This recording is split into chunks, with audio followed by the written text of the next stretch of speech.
executing a search warrant, doing a knock and talk, or just walking down the street. But clearly something happened, and this scene unraveled very quickly and very dangerously. 6 officers shot. That is definitely a serious matter.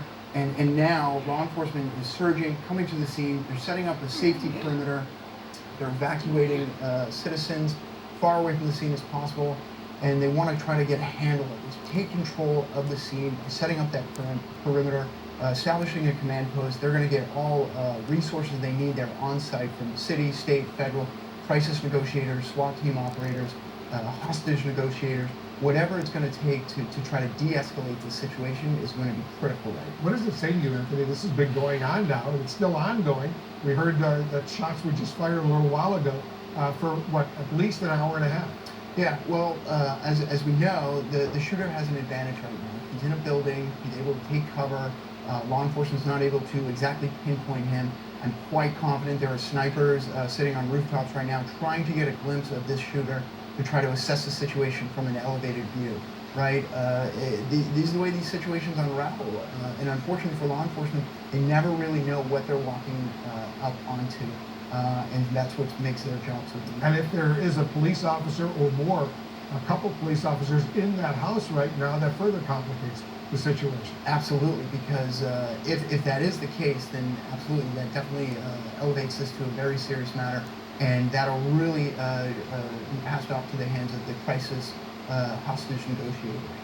You know, Sabrina, it comes at a time when there's this significant debate right now here in Washington about some gun control legislation. The president says he wants background checks.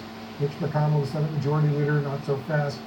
He refuses to bring the Senate back from the August until mid-September recess. What are you hearing right now? Because presumably this development in Philadelphia, after El Paso and Dayton, is going to intensify this kind of pressure.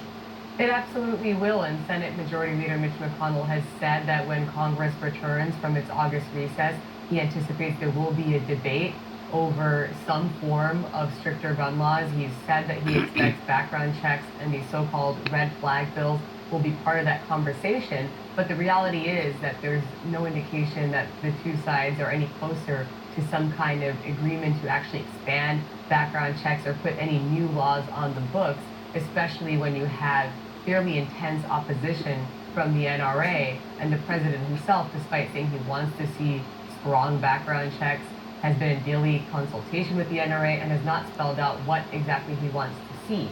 And so absent the president really putting his political capital behind a real push for some kind of gun control legislation, I don't think you're going to see any meaningful action on Capitol Hill. You know, David Swirlik, the Senate is in recess now, at least until mid-September. There's enormous pressure on Mitch McConnell to bring the Senate back into action to start deliberating on some of these kinds of legislation. He says it's not happening. Right, and I think up till now, coming out of the Dayton and the El Paso shootings, it seemed pretty clear that Republicans in the Senate, including Majority Leader McConnell, were waiting to let the recess play out so that